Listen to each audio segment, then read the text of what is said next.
अस्सलाम वालेकुम dear students, कैसे हैं आप सब। अल्लाह ताला आप सबको अपने हिफ्ज़ व ईमान में रखे। डियर स्टूडेंट्स, आपको पता है कि हम कौन सा चैप्टर डिस्कस कर रहे हैं। हम चैप्टर डिस्कस कर रहे हैं सेकेंड, और हमारे चैप्टर का नाम क्या है? पाकिस्तान और आलमी मामलात। क्या नाम है चैप्टर का? पाकिस्तान और आलमी मामलात।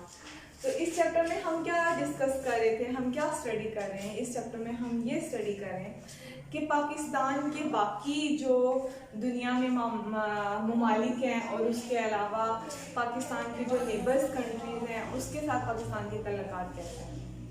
तो सबसे पहले इस चैप्टर में हमने स्टार्ट नेबर्स कंट्री से ही किया था कि सबसे पहले हमने किसके बारे में डिस्कस किया कि पाकिस्तान के चाइना के साथ कैसे तल्लुकात हैं।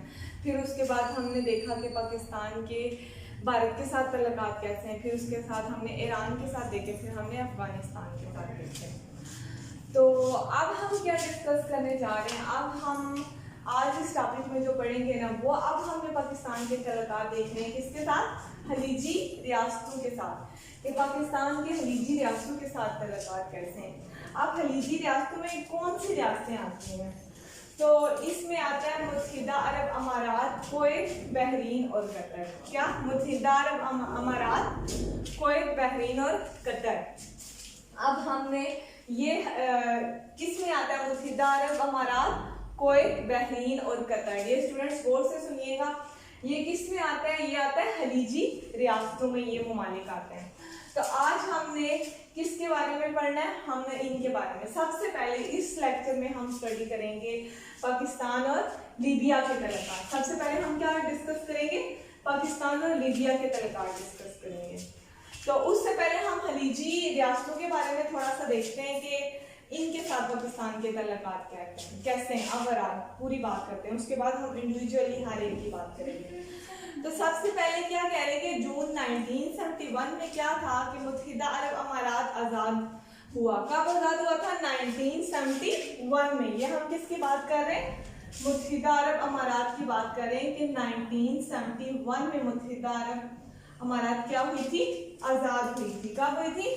1971 में। ये आप सब्जेक्टिव में पूछा जा सकता है कि कब मुत्तहिदा अरब अमारात आज़ाद हुई थी। तो पाकिस्तान ने फिर क्या किया था? इसे फौरी तौर पे तस्लीम कर लिया था जैसे ही वो आज़ाद हुई थी। और दोनों ममालिक के दरमियान क्या था? तिजारती और सकाफती तावन जो है वो दोनों ममालिक के दरमियान मौजूद था। कि पहले से क्या उनने जैसे ही ये आज़ाद हुआ 1971 में, तो इनने इसको क्या किया? तस्लीम कर लिया। और फिर इनके दरमियान कैसा तल्लुकात था? तिजारती और सकाफती तल्लुकात था कि दोनों ममालिक आपस में क्या करते थे? तिजारत करते थे। और फिर क्या कि मुत्तहिदा अरब अमारात ने मुल्तान में कीमियाई खाद का एक कारखाना लगाया। ये बात भी आपकी नॉलेज में जो है ना वो होनी चाहिए कि क्या किया मुत्तहिदा अरब अमारात ने? मुल्तान में, मतलब पाकिस्तान का जो सिटी है मुल्तान, उसमें एक कारखाना लगाया। और वो कारखाना कौन सा था? वो कारखाना था कीमियाई खाद बनाने का कारखाना। इसके अलावा उन्होंने क्या किया? मुजफ्फरगढ़ के इलाका मोहम्मद कोट में ऑयल रेफिनरी और कई अस्पताल और शाहराहें तामीर की थी। क्या किया था? कई अस्पताल और कई शाहराहें भी कायम की थी। ये हम किसकी बात करेंगे स्टूडेंट? दोबारा बोल रही हूँ, हम बात करें मुत्तहिदा अरब अमारात की बात करें जो 1971 में आज़ाद हुआ था। उसके बाद और क्या है कि जबकि डेयरी फार्म, शहरी हवाबाजी और मवासलात के शोबों में तावन पर गौर जारी है। उसके बाद क्या है कि पाकिस्तान दफाई शोबे में मुत्तहिदा अरब अमारात को जदीद अस्करी तरबियत दे रहा है। अब पाकिस्तान किसको तरबियत दे रहा है? मुत्तहिदा अरब अमारात को तरबियत दे रहा है। किस तरबियत दे रहा है? किस लिए? कि वो तरक्की करें। डिफरेंट जो मामलात हैं, डिफरेंट जो क्या है कारोबार है, उनमें वो क्या करें? आगे बढ़े। तो इसमें अब हमने इस सारे में क्या देखा? हमने ये देखा कि 1971 में मुत्तहिदा अरब अमारात जो है वो क्या आज़ाद हुई। फिर उसके बाद क्या हुआ कि पाकिस्तान ने उसे फौरी तस्लीम कर लिया और इनके दरमियान तिजारती और सकाफती तल्लुकात बन गए तब से। और फिर क्या हुआ? फिर ये हुआ कि मुल्तान में उनने एक कारखाना बनाया। कौन सा कारखाना था? कारखाना था कीमियाई खादों का कारखाना। फिर उसके बाद उन्होंने और भी काम किया, अस्पताल बनाए, शायरान तामीर की, डेयरी फार्म बनाए। और अब हम बात करेंगे 1990 में जब इराक ने कुवैत पर कब्जा कर लिया तो पाकिस्तान ने इसकी मजम्मत की। हमें पता है कि 1990 में इराक ने क्या किया था, 1990 में क्या हुआ था, इराक ने कुवैत पे क्या किया था, कब्जा कर लिया था। तो फिर क्या हुआ था, पाकिस्तान ने इसकी मजम्मत की थी और पाकिस्तान ने इंसानी वसाइल मुत्तहिदा अरब अमारात, कुवैत, अमान, बहरीन और कतर में इस्तेमाल हो रहे हैं। तो फिर क्या हुआ, इस्तेमाल हो रहे हैं, उसके बाद क्या है कि जो कि मुल्क के लिए कीमती ज़र मुबादला कमा रहे हैं। खलीजी रियासतों ने नागहानी आफात मसलन सैलाब और जल्जलों में हमेशा पाकिस्तान की मदद की है।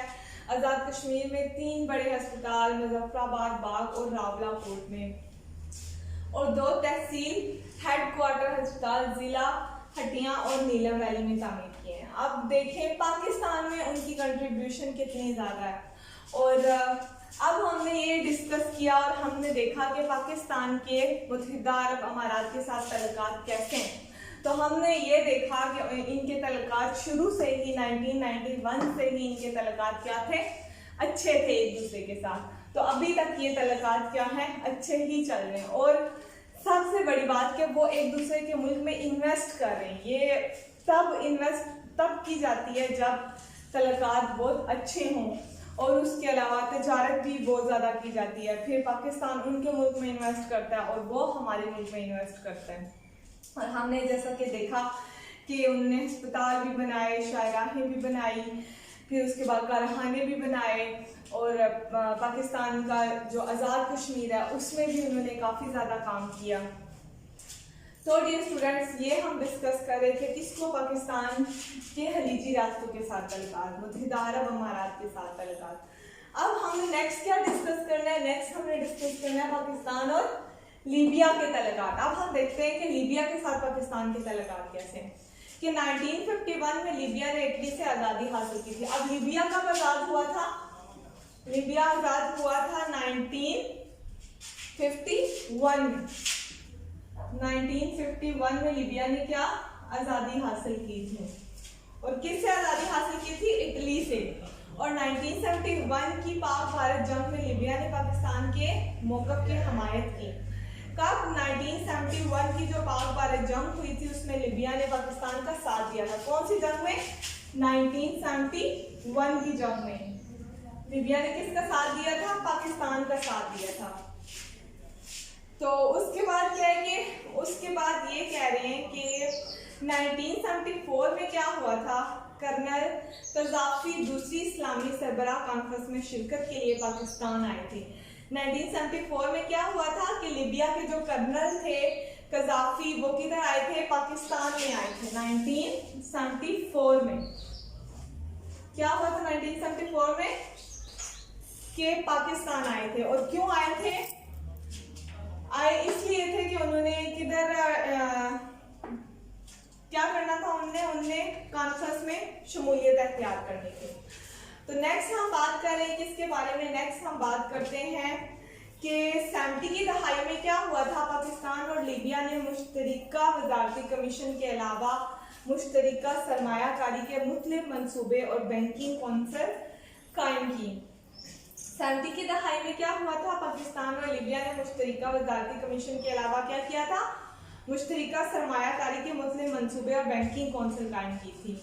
और दोनों ममालिक के दरमियान क्या हुआ था, अफरादी कुव्वत के तबादले हुए और एक दूसरे के तजर्बात से फ़ायदा उठाने के लिए मुख्तलिफ समझौतों पर दस्तखत किए गए थे। तो डियर स्टूडेंट्स, ये हमने डिस्कस किया पाकिस्तान और लीबिया के तल्लुकात को कि पाकिस्तान के लीबिया के साथ तल्लुकात कैसे हैं। तो हमें ये पता चला कि पाकिस्तान के लीबिया के साथ तल्लुकात स्टार्ट से ही बहुत अच्छे हैं। कब से, जब लीबिया क्या हुआ था, आज़ाद हुआ था, तब से लेके उनके तल्लुकात क्या हैं, लीबिया के साथ बहुत अच्छे चल रहे हैं। और लीबिया ने भी जिधर जिधर पाकिस्तान को ज़रूरत पड़ी उसकी मदद की, और पाकिस्तान ने भी लीबिया की मदद की। तो अब ये स्टूडेंट्स हम डिस्कस करेंगे किसको, पाकिस्तान और मिस्र के तल्लुकात।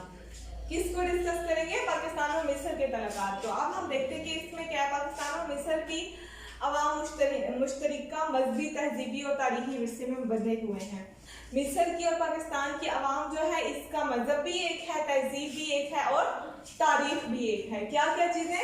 मजहब, उसके बाद तारीख और उसके बाद तहजीब। मजहब, तहजीब और तारीख मिस्र के लोगों की और पाकिस्तान के लोगों की क्या है? सेम है, मुश्तरका है।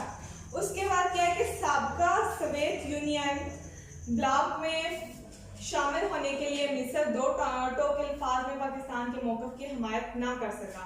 अब क्या हुआ, किसमें हिमायत नहीं की थी? साबका जो सोवियत यूनियन थी ना, उसका जो ब्लॉक था उसमें शामिल होने के लिए मिस्र ने पाकिस्तान की हिमायत, मतलब पाकिस्तान के मौक़िफ़ की हिमायत नहीं की थी।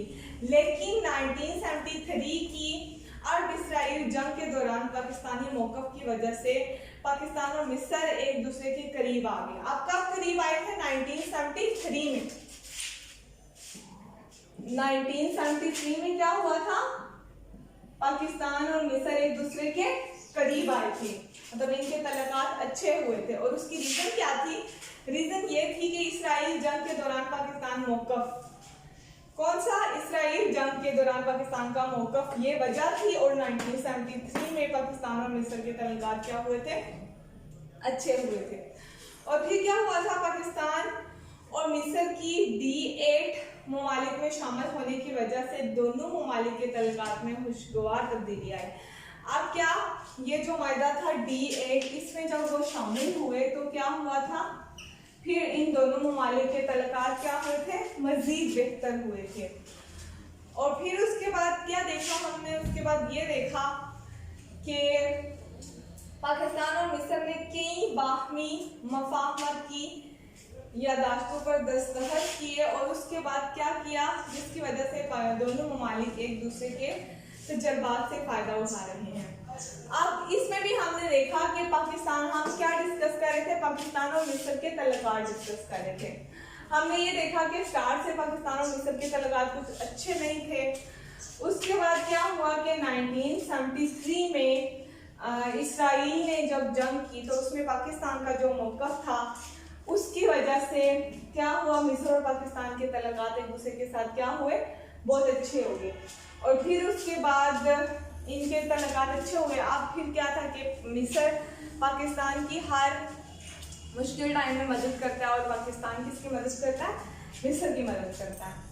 तो डियर स्टूडेंट्स, हमने डिस्कस किया, सबसे पहले हमने देखा पाकिस्तान के खलीजी रियासतों के साथ तल्लुकात। सबसे पहले हमने मुत्तहिदा अरब अमारात के साथ तल्लुकात देखे कि कैसे तल्लुकात थे।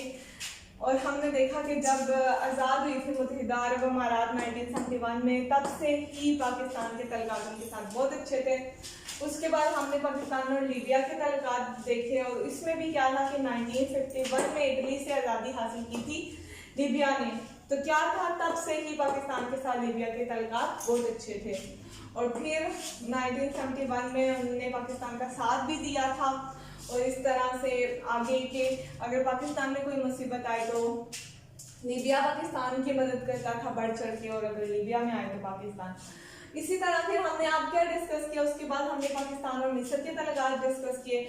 तो हमें ये पता चला कि पहले पाकिस्तान और मिस्र के तल्लुकात कुछ इतने खास नहीं थे किसी रीज़न की वजह से, लेकिन 1973 में इनके तल्लुकात बहुत अच्छे हो गए थे। और तल्लुकात अच्छे होने की वजह ये थी कि इसराइल के अगेंस्ट जब वो जंग हुई थी तो उसमें पाकिस्तान का जो मौक़िफ़ था वो मिस्र को अच्छा लगा था, तो इसलिए फिर पाकिस्तान और मिस्र के तल्लुकात क्या हो गए? अच्छे हो गए। तो ये स्टूडेंट, नेक्स्ट हम तल्लुकात पढ़ेंगे किसके बारे में? पाकिस्तान और इंडोनेशिया के तल्लुकात। तो ये हम नेक्स्ट लेक्चर में पढ़ते हैं। तो ये आपसे इसके बारे में नोट भी पूछा जा सकता है इस टॉपिक से रिलेटेड, और शॉर्ट क्वेश्चन में भी पूछे जा सकते हैं और ऑब्जेक्टिव भी पूछा जा सकता है। ऑब्जेक्टिव काफ़ी ज़्यादा बनता है, इंपॉर्टेंट है इसमें से। तो नेक्स्ट टॉपिक हम इंशाल्लाह नेक्स्ट लेक्चर में डिस्कस करते हैं। तब तक के लिए अल्लाह हाफिज़, अपना बहुत सा ख्याल रखा करें।